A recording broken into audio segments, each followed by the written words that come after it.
7 de la mañana con 18 minutos, 19 minutos. Vamos a dialogar en esta mañana de día jueves con el asambleísta Raúl Tello, él es de la bancada del BADE. Y claro, algunos temas se han formulado al interior de la Asamblea Nacional. Entre ellos están ciertos juicios pendientes, juicios que se van a ir dando en el transcurso de los próximos días, anuncios, en fin, por la serie de irregularidades que se vienen dando en ciertas funciones del Estado. Como vamos a dialogar, se ha mencionado ya a través de los medios la propuesta de buscar un juicio en contra del titular del Consejo de Participación Ciudadana y Control Social. Muy buenos días, gracias por acompañarnos, asambleísta.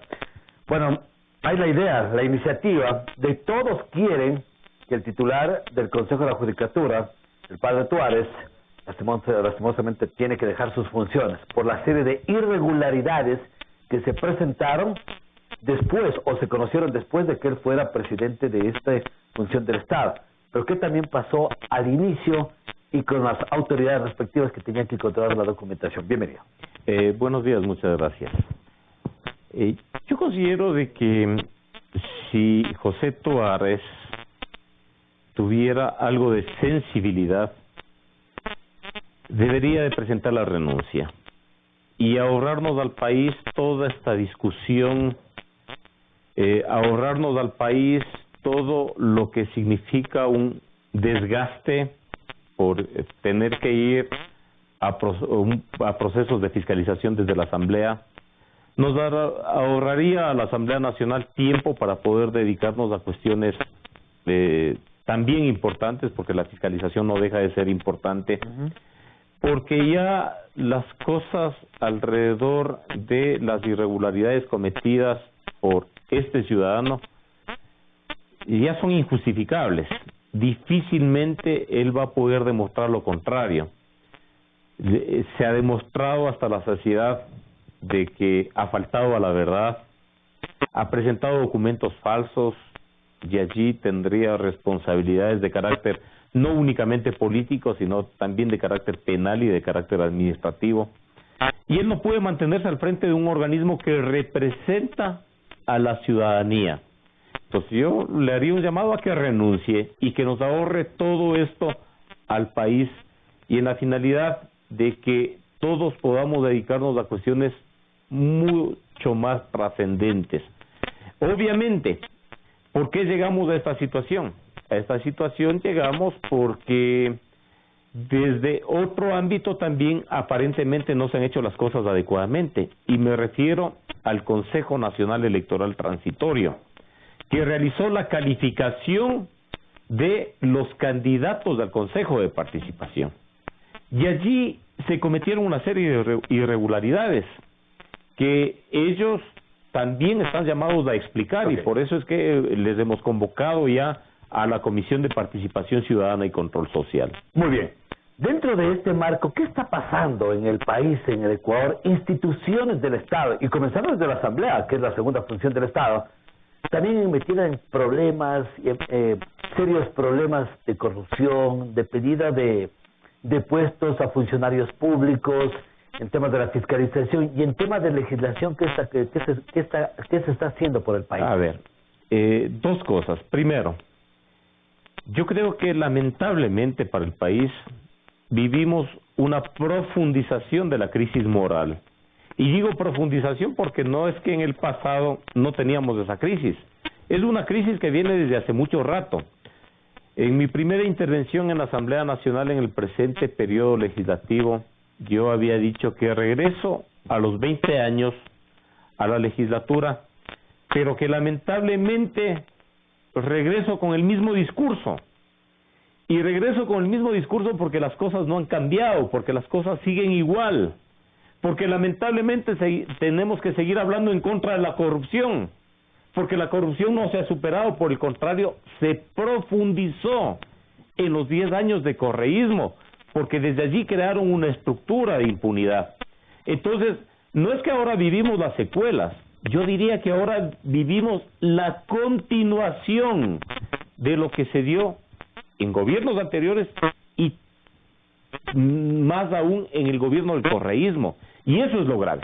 Ahora, en el ámbito ya de las respuestas que la Asamblea le tiene que dar al país, mire, el día de ayer tuvimos una reunión de jefes de bancada y de presidentes de comisiones para exponer las prioridades de las comisiones en el ámbito tanto de la legislación como de la fiscalización.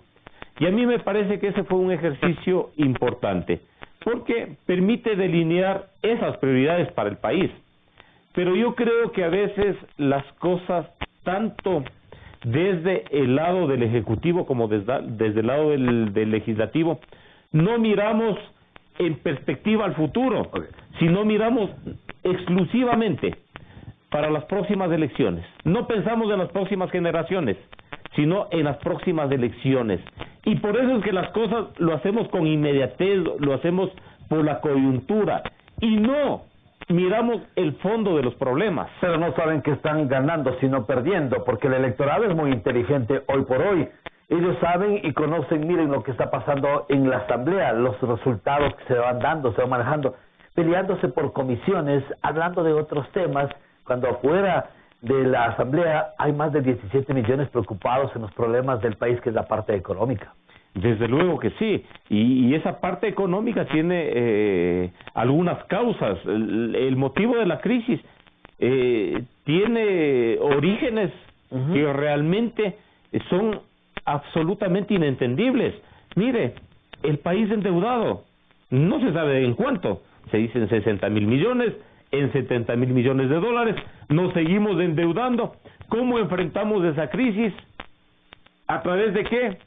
Las recetas que está implementando el gobierno, echar a los empleados a la calle, sí, con el cuento de la reducción del gasto público, sí, que está bien, porque en algunas instituciones hay gente que no hace nada, sí, pero no se lo está haciendo en base a estudios, no se lo está haciendo en base a inclusive una preparación para que los empleados públicos que van a ser desvinculados puedan emprender en algo y no se vayan a la desocupación.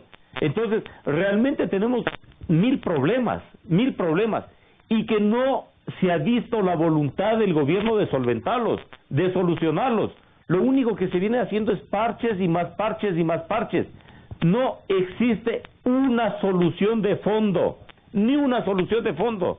Sí, lo único que se está actuando es en base a la coyuntura, a los problemas coyunturales, pero los problemas de fondo del país, de la falta de empleo, que se generan, la falta de empleo genera otros problemas. El problema de la inseguridad tiene que ver con la falta de empleo. Usted mismo lo da a conocer varios problemas, temáticas que tienen los ecuatorianos, y la pregunta es, de aquí en adelante, ¿cómo mirar aquello? ¿Por dónde salir? ¿Hay salidas? ¿Hay alternativas? Desde luego que sí. Pero estamos trabajando. Hace falta la decisión de los gobernantes, y aquí tenemos un ejecutivo. Mire, en el propio tema económico, tuvimos una ley de fomento productivo. ¿A quién benefició esa ley de fomento productivo? A quienes no sufrieron la crisis, a los grandes empresarios. A ellos se les perdonó alrededor de 4,000 millones de dólares que estaban en mora con el SRI. ¿Por qué no se les cobró a ellos? ¿Para qué? Para coger esos recursos e inyectar a los pequeños y medianos productores, que son los que generan el 65% de la mano de obra de este país. Y lo que se hizo exactamente lo contrario. ¿Por qué no se utilizó esos recursos para dar crédito barato, para dar asistencia técnica, para impulsar la producción desde los pequeños y medianos productores? Muy bien, y finalizo entonces con el asambleísta Raúl Tello. Para usted, desde su punto de vista individual, personal, ¿debe mantenerse o desaparecer el Consejo de Participación Ciudadana y Control Social? Desde que inicié mi gestión como asambleísta, yo había expresado de que esa institución debe de desaparecer. No cumplió en el ámbito de la participación ciudadana, no cumplió en el ámbito del control social y no cumplió en el ámbito de la designación de autoridades, porque puso autoridades a dedo, autoridades del correísmo desde el inicio. Yo le propuse al presidente de la República que esa pregunta vaya en la consulta popular, pero para la desaparición de ese organismo. Mire, participación ciudadana lo puede asumir la Defensoría del Pueblo, impulsar como un derecho ciudadano. Control social desde la Contraloría General del Estado, y la elección de autoridades desde la Asamblea, pero con otras reglas de juego que no permitan el reparto que se ha dado anteriormente. Muy bien, Raúl Tello, asambleísta por el BADI, junto a nosotros hemos dialogado los temas interesantes que tiene la Asamblea y los que generan realmente reacción ciudadana a nivel del país. Gracias por acompañarnos. Nos vamos con nuestra línea editorial del día y más adelante continuamos con más invitados. Estaremos hablando con Carlos Figueroa, expresidente del Colegio de Médicos de Pichincha, candidato al Consejo de Participación Ciudadana y Control Social, y hablaremos del tema de salud del país. Volvemos luego de la línea editorial.